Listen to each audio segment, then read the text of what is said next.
Order! Order! You are an incorrigible delinquent at times. Behave yourself, man!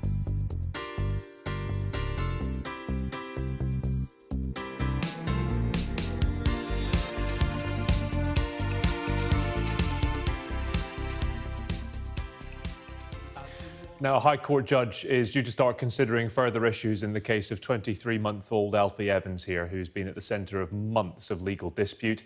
Alfie's father says his son has been breathing unaided for more than 9 hours since his life support machine was turned off.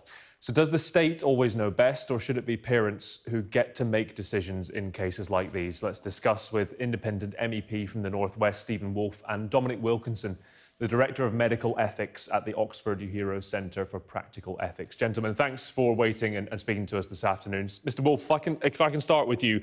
You've been supporting the parents. You obviously believe it's the parents' right to make this decision. What do you see as the problems within the legal system as it is right now? I think it's not just the legal system. It's actually also the medical system and the trusts themselves.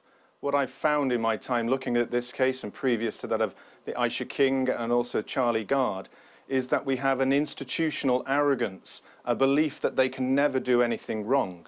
And as a consequence of that, they are willing to make the decision to end life, notwithstanding the fact that there are alternative options out there. Take the case of Aisha King. They said very clearly, the trust, that the child would die. There was no way, and they had to end life. It took the father taking the child out of the country, and now what do we know about Aisha King?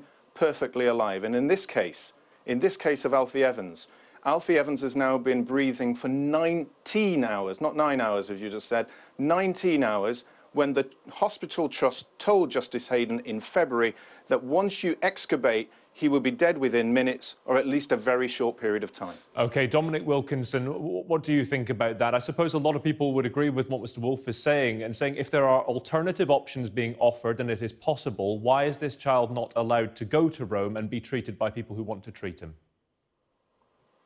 Well, I guess the basic context for this dispute is that in this case, as in some of the others that Stephen's mentioned, parents and doctors can't agree on what's best for the child. Now, in that situation, in this country, we think that everything possible should be done to help agreement to be reached. And in fact, in most cases, that is possible. But where parents and doctors can't agree, we don't think that the doctors are automatically right, and we don't think that the parents are automatically right either. We need a third party to come and look at the decision. That's what the courts do in this country. They listen to expert witnesses, they listen to the families, they listen to the doctors, and try and work out what's best for the child. Now, in some cases, as in this case, it's very clear that medicine can't help the child. In fact, in this case, the overseas experts aren't offering any new treatment. They aren't offering any hope of improvement for this child. They merely believe that life support should be continued, apparently at any cost to the child himself, whereas the doctors who are caring for Alfie and the courts have felt that actually this treatment is not helping him.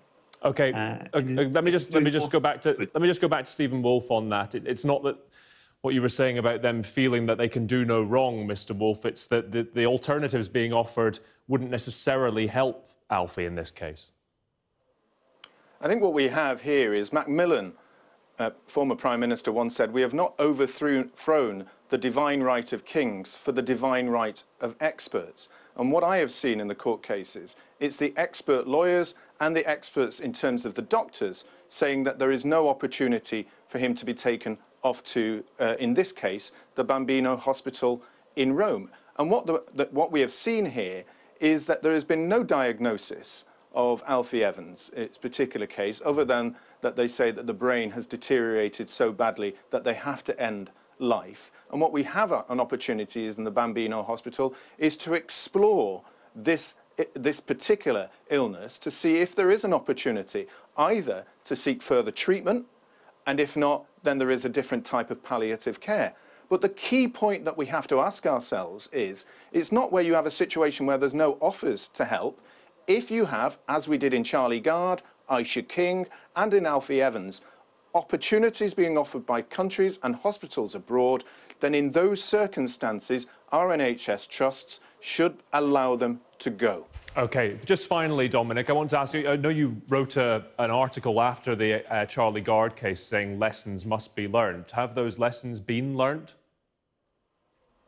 Well, I don't think so at this point. I think there are lots of people who are very concerned both by that case and by this about the impact of these very protracted legal disputes on families, on the children at the heart of them, and on the health professionals who, notwithstanding some of the things that have been suggested by Stephen, are focused entirely on what's best for the child.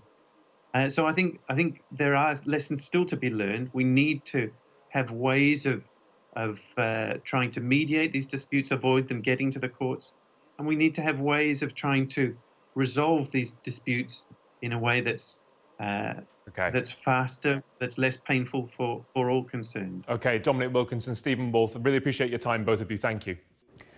Lawyers for the parents of the severely ill toddler Alfie Evans have returned to the High Court to argue that it can't be in the child's interests to be left to die in hospital. The boy's father, Tom Evans, says his son, who's almost 2, has been breathing on his own since his life support was switched off yesterday. Alderhay Children's Hospital in Liverpool says it won't give updates about his condition. Here's Danny Savage. Alfie Evans being cradled by his mum. His father says doctors withdrew the little boy's life support care late last night. Alfie then breathed for hours unaided. 21-year-old Tom Evans, who's campaigned for his son's life and treatment to continue, feels vindicated and renewed his demand that his son be moved to a hospital in Rome. He's still breathing now. It's come to a point where his mum's actually asleep next to him, so she can actually go to sleep. She feels comfortable with him. As it stands, I was right by my son. So respect me now and give Alfie this transfer to Italy because he's clearly shown the life, and that's all it is now. It's down to Alfie. The strong Italian connection is partly down to support from the Pope. Alfie's father had an audience with him last week. Last night, the Pope tweeted further support, saying, "I renew my appeal that the suffering of his parents may be heard and that their desire to seek new forms of treatment may be granted." It's understood transport is standing by to move Alfie to Rome, but the courts here have ruled that going abroad is not in his best interests. Yesterday, supporters chanted his name outside Alderhay Hospital, then blocked the road in protest. At one point, they tried to storm the wards. An alarming experience for staff. In terms of how people are feeling, I imagine they've been quite frightened. If it was me, I'd feel very upset and challenged. Paediatricians of all clinicians go into their work to save lives, and nobody ever wants to be in a situation where a child's life can't be saved. And at a further court hearing this afternoon, lawyers for this hospital said withdrawing Alfie's life support ventilation could see him still live for up to 10 days. But they have argued for weeks that further treatment is unkind and inhumane. His family will stay by his side, angry at the system and with some of the staff here at Alderhay. Danny Savage, BBC News, Liverpool. The parents of seriously ill Alfie Evans have appealed to Manchester's High Court to allow them to take him to Italy for treatment. They say since he was taken off life support at Alderhay Hospital in Liverpool, the 23-month-old has been breathing independently. Well, Damon Green is outside the court tonight. So, Damon, more details, as we understand it, have emerged about Alfie's treatment. Yes, the court has been hearing details of the way he has been treated at Alderhay over the last 24 hours. We've heard testimony from a very senior doctor at the hospital who can't be identified, very emotional. She clearly hasn't slept in some time, as she says. Many other staff hasn't as well. She said they had to discuss yesterday with Alfie's parents quite how the ventilator tube was going to be removed. They wanted to know how much time that would give him, and they were unable to tell them. They said it could range anywhere between minutes to hours, to days in some cases, and when the tube was finally taken out at 20 to 10 last night, Alfie was able to breathe unassisted.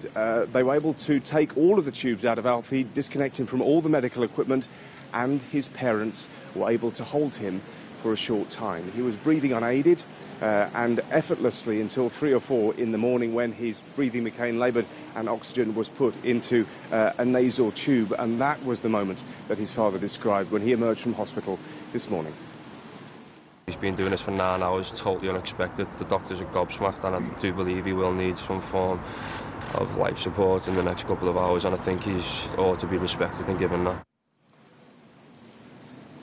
The judge, Mr. Justice Hayden, has set aside the possibility of sending Alfie to Italy or to Germany, but has said whether there are other possibilities for him, whether he could in fact go home for treatment. The hospital say that the parents would need to compromise with them on things like security, on confidentiality, agree to a palliative care plan.